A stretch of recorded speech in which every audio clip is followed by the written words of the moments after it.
evening to all and welcome to Incliners Hub. I hope that you all are doing great. So MP static series में आज हम MP reverse यानी मध्य प्रदेश की नदियों को cover करने वाले हैं और जो अपकमिंग MP PSC एग्ज़ाम है उसके पॉइंट ऑफ व्यू से ये टॉपिक काफ़ी ज़्यादा महत्वपूर्ण हो जाता है बिकॉज हर साल 2 से 3 क्वेश्चन इस टॉपिक से बनते हैं। तो ये topic MP PSC pre plus mains दोनों के लिए ही काफ़ी इंपॉर्टेंट है और इस रिवर में ऐसे ही हम कुछ फैक्ट्स को with the help of map ये कवर करने वाले हैं। और इस लेक्चर की पीडीएफ मेरा जो टेलीग्राम चैनल है इंक्लाइनर्स हब वहाँ पे ऑलरेडी अवेलेबल है, आप जाके सारी पीडीएफ्स को डाउनलोड भी कर सकते हैं। इसके बाद भी यदि आपको कोई भी डाउट है so here is my mail ID, आप अपने डाउट्स यहाँ पे मुझसे पूछ सकते हैं और मैं कोशिश करूँगा कि जल्द से जल्द आपके डाउट्स को रिजॉल्व भी कर पाऊँ। So without wasting any time let's start. So before starting the actual video हम यहाँ पे कुछ बेसिक टर्म्स के बारे में पढ़ लेते हैं जो कि बार बार इस वीडियो में यूज़ होंगे। तो इनमें से जो सबसे फर्स्ट टर्म है वो है drainage. Now what is this drainage? The path that are river follows from its origin to its final position. तो अपने ओरिजिन से अपने फाइनल डेस्टिनेशन के बीच जो पाथ एक रिवर फॉलो करती है, ठीक है, उस पाथ को क्या बोला जाता है? ड्रेनेज बोला जाता है। Okay, now next word is tributary, जिसको हम सहायक नदी भी बोलते हैं। Now what is this? When a small river merges with a big river during its flow, this is known as a tributary.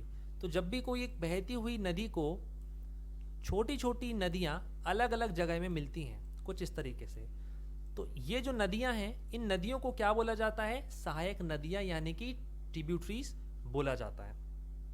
Okay, next is the drainage system. Now what is this drainage system? The complete network of flow of river and its tributaries is called drainage system. तो आप देख सकते हैं कि ये एक main river है और ये इसकी सारी क्या हैं?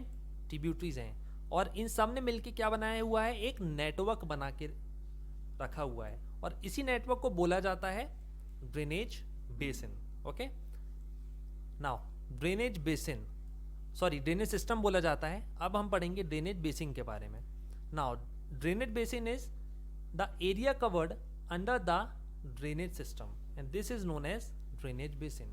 ओके, तो ड्रेनेज सिस्टम द्वारा जितने एरिया को ऑक्यूपाई किया जाता है, तो आप देख सकते हैं कि ये पूरा एक ड्रेनेज सिस्टम है और इतने एरिया को ऑक्यूपाई करके रखा हुआ है ड्रेनेज सिस्टम ने, and this is known as drainage basin. और एमपी में जो सबसे लार्जेस्ट ड्रेनेज बेसिन है वो नर्मदा रिवर का है। ओके, नर्मदा जिसे हम एमपी की लाइफलाइन भी बोलते हैं। Now next is the water divide. तो वाटर डिवाइड क्या होता है? This is a uplifted land, hill और a mountain that divides the two drainage system. तो मान के चलिए ये एक ड्रेनेज सिस्टम है और ये एक दूसरा ड्रेनेज सिस्टम है।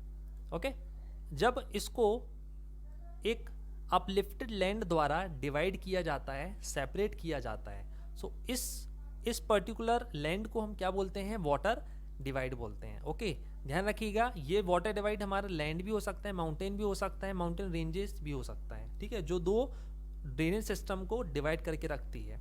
ओके, और एमपी में ये आपको देखने मिल जाएगा विंध्याचल रेंजेस में। ओके, तो Vindhyachal ranges act as a biggest water divide, जो हमारा चंबल ड्रेनेज सिस्टम है और नर्मदा ड्रेनेज सिस्टम है, इन दोनों ड्रेनेज सिस्टम को डिवाइड करके रखी हुई है ये रेंज। तो ये नाम आपको ध्यान रखना है। नेक्स्ट है डेल्टा, और डेल्टा का नाम आपने बार बार ये सुना होगा, जो कि ठीक है गंगा द्वारा बनाया जाता है। सुंदरबन डेल्टा का आपने नाम सुना होगा, लेकिन ये डेल्टा होता क्या है?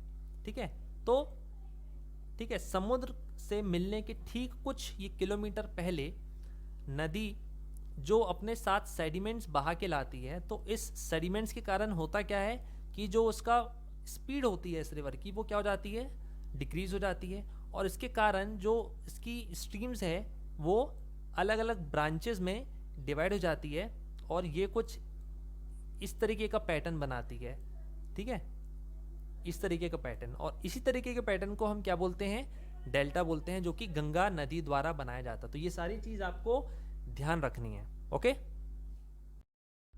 मध्य प्रदेश को नदियों का मायका यानी हाउस ऑफ द रिवर्स भी बोला जाता है। बिकॉज अराउंड 207 नदियां हैं जिनका ओरिजिन एमपी से हुआ है, और इनमें से मोस्टली जो रिवर्स हैं वो इंटर स्टेट रिवर्स हैं, यानी कि वो एमपी से तो निकलती हैं लेकिन दूसरे स्टेट में भी ये नदियाँ बहती हैं. Okay, mostly rivers drains their water into Bay of Bengal and rest और इनटू अरेबियन सी. ओके, तो बे ऑफ बंगाल में मोस्टली रिवर्स जाके मिल जाती हैं, और बाकी जो बची हुई हैं वो अरेबियन सी में जाके, अरब सागर में जाके मिल जाती हैं. नेक्स्ट थिंग इज कि गंगा ऑफ एमपी के नाम से हम बेतवा को जानते हैं. ओके, और ऐसा क्यों? बिकॉज जो बेतवा रिवर है बुंदेलखंड रीजन में जो बहती है, this is one of the most polluted river of MP, और इसी के कारण जो बेतवा है इसको गंगा ऑफ एमपी भी बोला जाता है. नेक्स्ट है हमारा शिप्रा रिवर. शिप्रा को गंगा ऑफ मालवा रीजन भी बोला जाता है.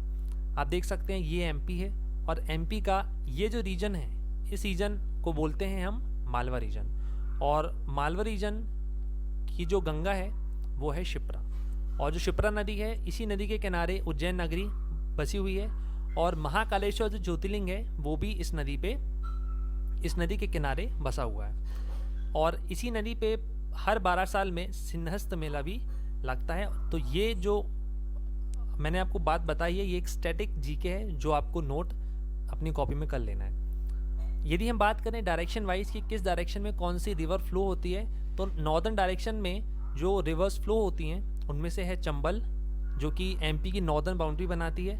उसके बाद है केन रिवर, बेतवा रिवर, सिंध, काली सिंध, पार्वती और टोन्स. तो ये सारी जो रिवर्स हैं ये नॉर्दर्न डायरेक्शन में फ्लो होती हैं.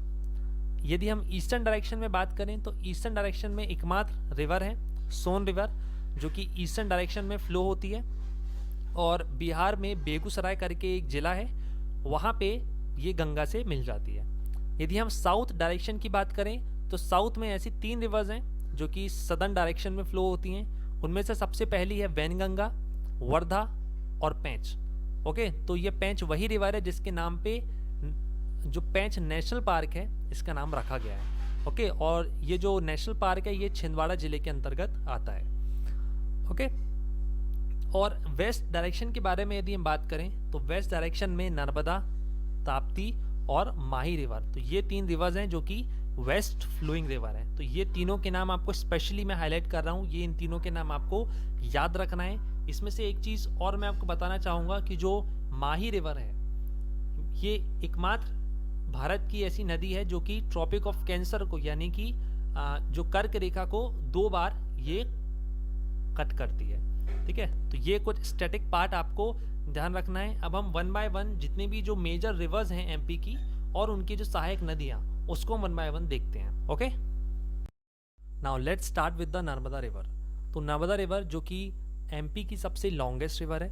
ओके, जिसकी लंबाई टोटल 1312 किलोमीटर है. ठीक है, इसके बारे में अभी मैं आऊँगा. अच्छा, ये एमपी की तो सबसे लॉन्गेस्ट रिवर है, लेकिन भारत की ये 5वें सबसे लंबी प्रायद्वीपीय रिवर है, यानी कि पेनिनसुलर रिवर है. Now what is the meaning of peninsular river? तो हम इसको इस तरीके से समझ सकते हैं, ठीक है, कि ये हमारा है भारत, और हम सभी जानते हैं जो हमारा एमपी है Madhya Pradesh, this is a part of peninsular plateau. और इस पेनिनसुलर प्लेटू में जितनी भी रिवर्स फ्लो होती हैं उन रिवर्स को हम बोलते हैं पेनिनसुलर रिवर. तो इन्हीं रिवर्स में जो 5वीं सबसे लंबी नदी है वो है हमारी नर्मदा रिवर. ठीक है, अच्छा, ये रिवर कहाँ से ओरिजिनेट हुई है? तो ये रेंज आपको ध्यान रखना है, मैकाल रेंज, और ये मैकाल रेंज अमरकंटक में है. ठीक है, जहाँ पे इसका सोर्स है ये नर्मदा कुंड नाम की एक जगह है, वहाँ से जो नर्मदा रिवर है इसका ओरिजिनेट हुआ है, और ये अमरकंटक है अनूपपुर डिस्ट्रिक्ट के अंतर्गत आता है. ठीक है, यदि मैं आपको मैप से बताने की कोशिश करूँ तो यहाँ से जो रेंज आ रही है इस रेंज को हम बोलते हैं सतपुड़ा रेंज. यहाँ है हमारी मैकाल रेंज, और मैकाल रेंज से ही जो नर्मदा रिवर है इसका ओरिजिनेट हुआ है. ठीक है, उस तरीके से होकर ये गुजरात में एंटर होती है. अच्छा, सिर्फ नर्मदा रिवर ही नहीं है, यहाँ से सोन नदी भी निकलती है, यहाँ से महानदी रिवर भी निकलती है. तो Maikal range is a source of 3 major rivers, Narmada, Son and Mahanadi. तो ये फैक्ट आपको नोट करना है. अच्छा, मैंने आपको बताया कि इसकी टोटल लंबाई कितनी है, 1312 किलोमीटर है. तो ये जो 1312 किलोमीटर है, इसमें से 1077 किलोमीटर ये एमपी में फ्लो होती है। ओके, तो एमपी में जो डिस्टेंस कवर करती है ये रिवर, वो डिस्टेंस है 1077 किलोमीटर। और जो 61 माफ़ कीजिएगा 74 किलोमीटर ये महाराष्ट्र में ट्रैवल करती है। फिर ये एंटर होती है गुजरात में, जहाँ पे ये 161 किलोमीटर के डिस्टेंस ये कवर करते हुए भरूच करके एक जगह है गुजरात में, वहाँ पे पहुँचती है and it drains into Arabian Sea. ठीक है, गल्फ ऑफ काम्बे यानी खंबात की खाड़ी भी हम बोलते हैं, वहाँ पे जाके ये अरब सागर में मिल जाती है। ओके, यदि हम कुछ अदर नेम्स के बारे में बात करें तो सबसे जो पहला नाम है वो है लाइफ लाइन ऑफ एमपी। जी हाँ, मध्य प्रदेश की जो लाइफ लाइन है वो है नर्मदा रिवर। नर्मदा को मैकाल सुता नाम से भी जाना जाता है बिकॉज मैकाल रेंज से निकली है। सोमो देवी ये एक दूसरा नाम है नर्मदा रिवर का। रेवा, नामदोस, और नामदोस एक जियोलॉजिस्ट थे जिनका नाम था ये टॉलमी। तो उन्होंने जो नर्मदा को सबसे पहली बार नामदोस कह के पुकारा था और इसी के साथ इसका जो नाम था ये बोलते बोलते नर्मदा हो गया। तो ये सारे फैक्ट्स आपको ध्यान रखना है। अब हम नर्मदा रिवर से रिलेटेड जो प्रीलिम्स में पूछे जा सकते हैं उन फैक्ट्स को अब हम आने वाले वीडियो में ये कवर करने वाले हैं। Okay, so the very first thing that Narmada is a west flowing river, जैसे कि मैंने आपको इसके पहले भी बता चुका था ये, और it meets Arabian Sea at Gulf of Cambay. और ये गल्फ ऑफ काम्बे आपको भरूच करके एक जगह है गुजरात में, वहाँ पे देखने मिल जाएगा। ठीक है, अच्छा, जो नर्मदा रिवर है ये एमपी से निकलती है, महाराष्ट्र में एंटर होती है, देन गुजरात में एंटर होती है and ultimately it falls in Arabian Sea. तो ये रिवर जो है टोटल 3 स्टेट से होके गुजरती है, एमपी, महाराष्ट्र एंड गुजरात। और एमपी में जो इसकी लंबाई है वो है 1077 किलोमीटर, महाराष्ट्र में इसकी लंबाई है 74 किलोमीटर और गुजरात में जो उसकी लंबाई है वो है 161 किलोमीटर। ठीक है, तो ये डिस्टेंस आपको एक बार देखना है, स्पेशली एमपी में कितना डिस्टेंस फ्लो होती है ये आपके लिए जानना ज़रूरी होता है। अच्छा, Narmada river flows through a rift valley between Vindhyachal ranges and Satpura ranges. ठीक है, तो जो नर्मदा रिवर है वो रिफ्ट वैली में फ्लो होती है और ये रिफ्ट वैली आपको विंध्याचल रेंज और सतपुरा रेंज के बीच देखने को मिल जाएगी। यदि मैं आपको मैप से बताने की कोशिश करूं तो ये है एमपी और एमपी में यहाँ पे है विंध्याचल रेंज और यहाँ पर है सतपुरा रेंज।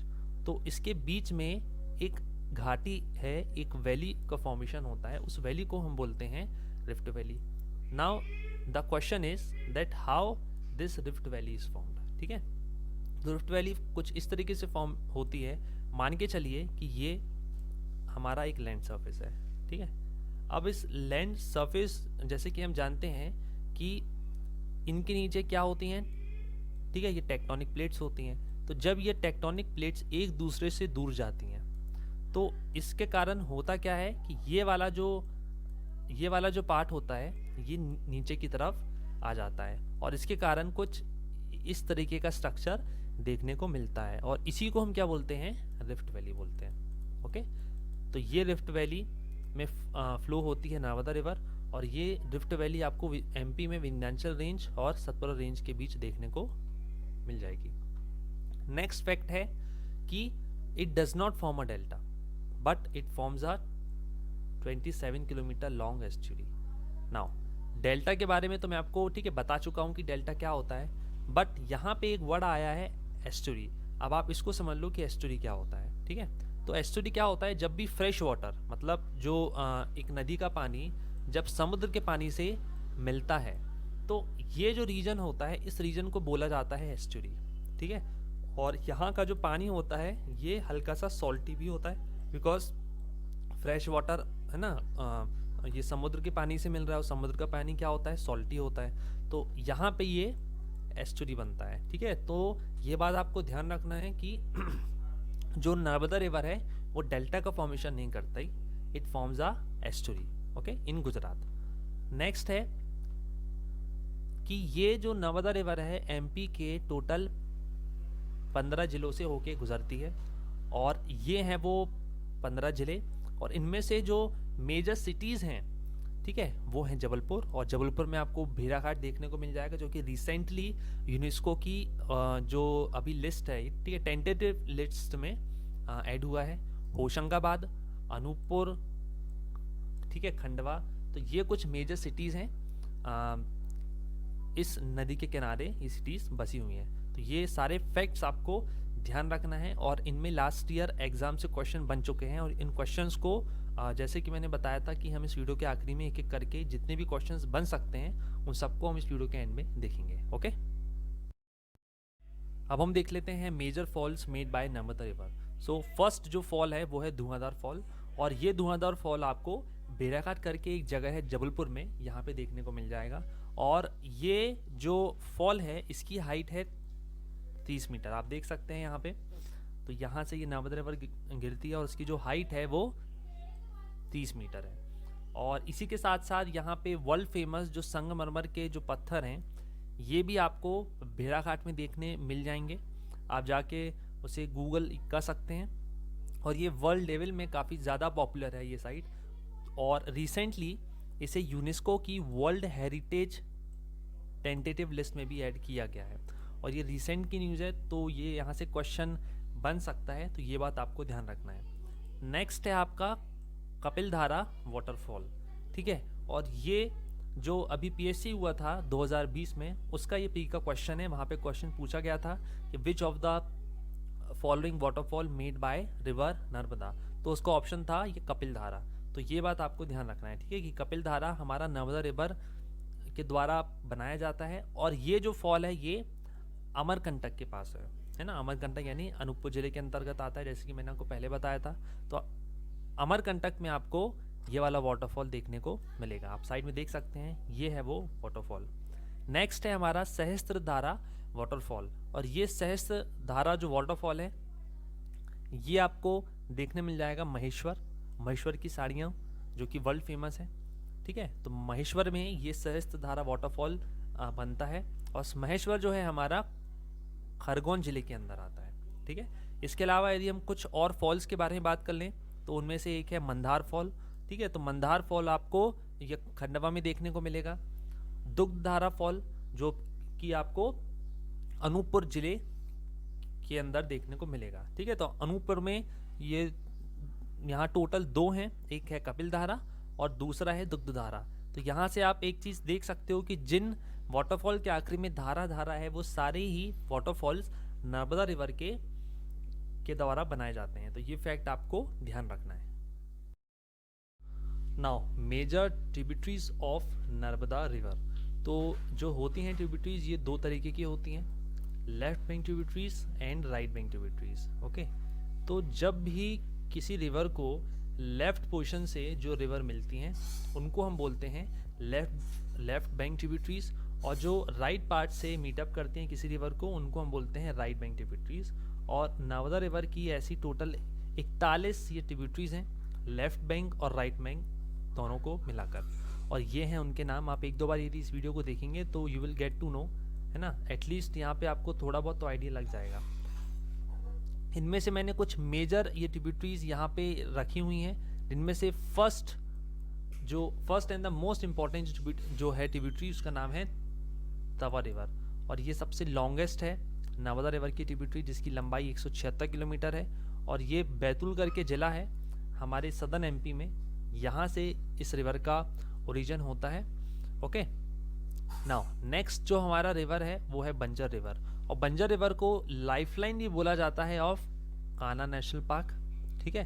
तो लाइफलाइन बोली जाती है बंजर river of this national park, और इसका ओरिजिन होता है मलाजखंड रीजन से, है ना। ये आप जो साउथ ईस्टर्न वाला रीजन देख रहे हैं इसको हम बोलते हैं मलाजखंड रीजन, जो कि ज़्यादातर अपनी बॉर्डर हमारा जो पड़ोसी राज्य है छत्तीसगढ़ उससे शेयर करता है, और यहाँ से इस रिवर का ओरिजिन होता है। और ये मंडला करके एक ज़िला है जबलपुर के पास, वहाँ पे ये नर्मदा रिवर से ये रिवर मिलती है, ठीक है। तो बंजर रिवर आपको ध्यान रखना है, जिसे कान्हा नेशनल पार्क की लाइफलाइन भी बोला जाता है।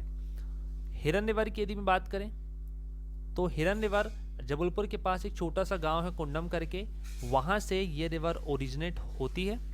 ओके, और ये नर्मदा को मिलती है। तो ये जो मैंने आपको 3 सहायक नदियों के बारे में बताया है, इनसे रिलेटेड फैक्ट्स आपको ध्यान रखना है। और रही बात लेफ्ट बैंक ये ट्रिब्यूटरीज और राइट बैंक ट्रिब्यूटरीज की, तो आप एक दो बार इस वीडियो को देखोगे तो आपको एटलीस्ट यहाँ पे थोड़ा बहुत तो आइडिया लग जाएगा कि है ना कौन सी ट्रिब्यूटरी किसकी है। ठीक है, अब आगे बढ़ते हैं। Important dams on river Narmada. तो सबसे पहला जो डैम है उसका नाम है इंदिरा सागर डैम, जिसे हम पुनासा डैम के नाम से भी जानते हैं। और इस डैम को बनाया गया है इंदिरा सागर रिजर्वायर के ऊपर, है ना। तो आप देख सकते हैं कि ये हमारा पूरा इंदिरा सागर रिजर्वायर है और इस रिजर्वायर में ही इस डैम का कंस्ट्रक्शन किया गया है। और ये जो डैम है, ठीक है, ये पुनासा करके जगह है, ये खंडवा जिले में, वहाँ पे ये डैम को कंस्ट्रक्ट किया गया है। और इंदिरा सागर जो है ये भारत का सबसे लार्जेस्ट रिजर्वायर है। तो ये एक इम्पॉर्टेंट फैक्ट बन जाता है कि भारत का सबसे बड़ा जो रिजर्वायर है उसका नाम है इंदिरा सागर रिजर्वायर, जो कि हमारे मध्य प्रदेश में है। दूसरे डैम की यदि बात करूं तो उसका नाम है ओमकारेश्वर डैम। ओमकारेश्वर जो कि हमारे मध्य प्रदेश में दूसरा ज्योतिर्लिंग है और इसको बनाया गया है नर्मदा रिवर के ऊपर, और ये आता है हमारा खंडवा जिले के अंतर्गत। और ये रिसेंट की न्यूज़ थी कि एशिया का सबसे लार्जेस्ट जो फ्लोटिंग सोलर एनर्जी प्रोजेक्ट है, इसे इसी डैम में सेटअप किया गया है, जिसकी जो फुल कैपेसिटी रहेगी वो 600 मेगावाट रहेगी, और जो कि अपना पावर जनरेशन 2024 तक चालू ये कर देगा। तो ये काफ़ी बड़ा अचीवमेंट है मध्य प्रदेश से रिलेटेड, और इस क्वेश्चन के आने के चांसेस भी ज़्यादा हैं। तो ये दोनों फैक्ट्स आपको ध्यान रखना है। नेक्स्ट इज बरगी डैम, जिसे हम अवंतीबाई सागर डैम के नाम से भी जानते हैं। और ये जो डैम है ये नर्मदा की एक सहायक नदी है बरगी, उसके ऊपर जो बरगी डैम को बनाया गया है, जो कि जबलपुर से लगभग 35 किलोमीटर दूर है। और ये मध्य प्रदेश का सबसे लॉन्गेस्ट डैम है। जी हाँ, एमपी का जो सबसे लॉन्गेस्ट डैम है वो बरगी डैम है।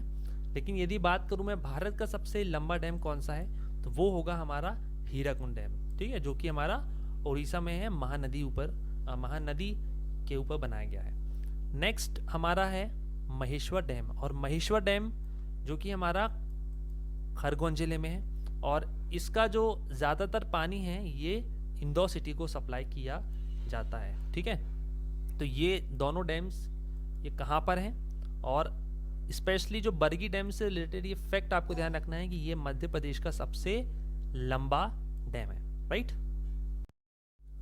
अब हम बात कर लेते हैं river valley projects on river Narmada. तो ऐसे दो और सबसे बड़े रिवर वैली प्रोजेक्ट्स हैं जो कि हमेशा न्यूज़ में रहते हैं। इनमें से जो सबसे पहला है वो है Sardar Sarovar river valley project, और ये जो रिवर वैली प्रोजेक्ट है ये नर्मदा रिवर के ऊपर बनाया गया है, सबसे पहली बात।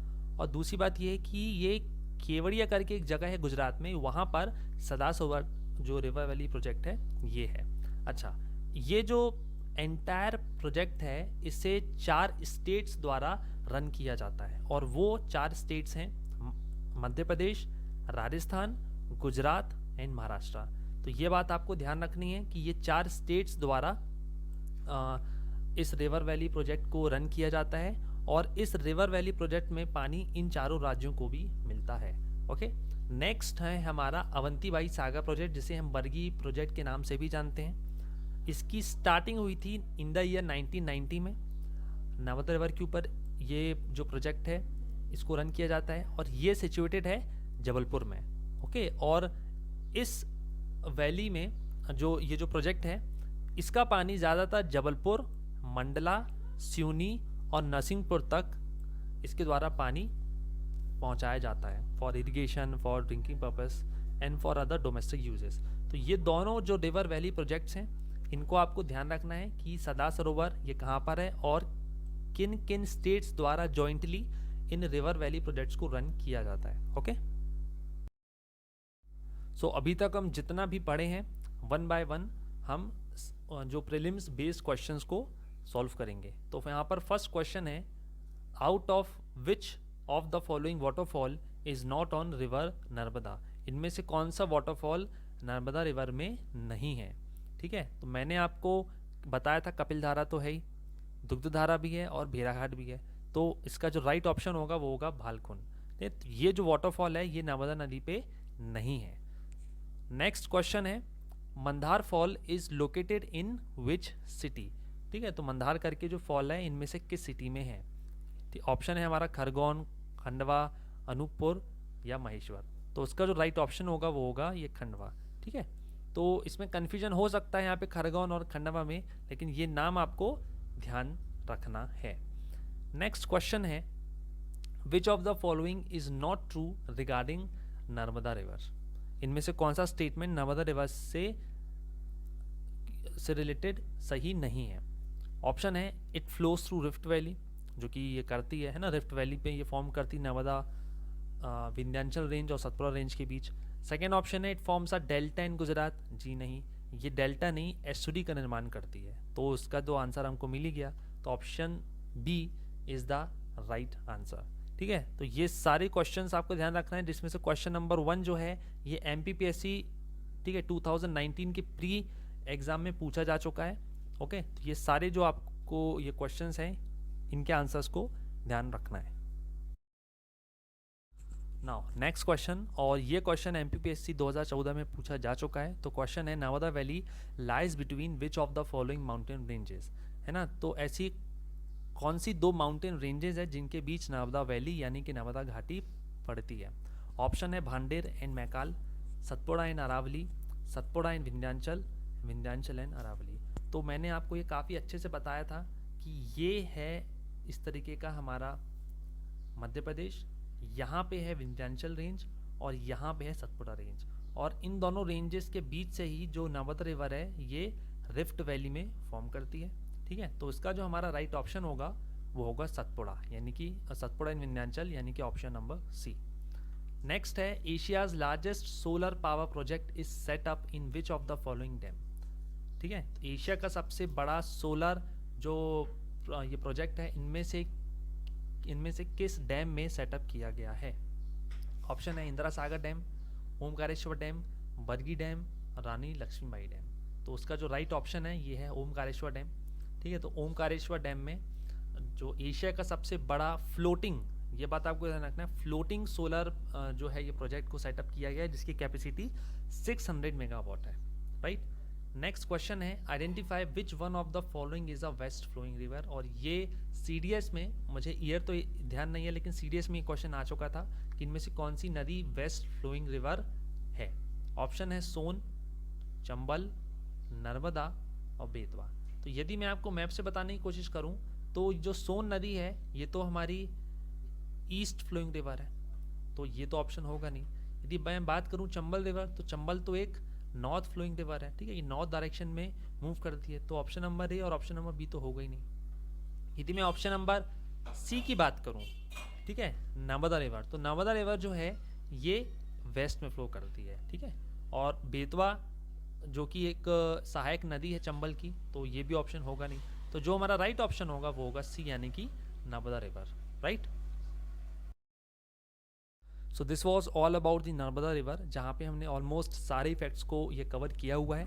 और इसकी PDF मेरा जो टेलीग्राम चैनल है इंक्लाइनर्स हब, यहाँ पे अवेलेबल है, आप जाके PDF को डाउनलोड कर सकते हैं। और इसके बाद यदि आपको कोई भी डाउट होता है, so this is my mail ID, यहाँ पे आप अपने डाउट्स को पूछ सकते हैं, and I will try to resolve all of your doubts as soon as possible. तो आज ही हमारे चैनल को सब्सक्राइब करिए, और जिससे कि हर रेगुलर अपडेट्स आप तक पहुँचती रहे, और ज़्यादा से ज़्यादा शेयर करिए। So till then stay safe, stay positive, जय हिंद।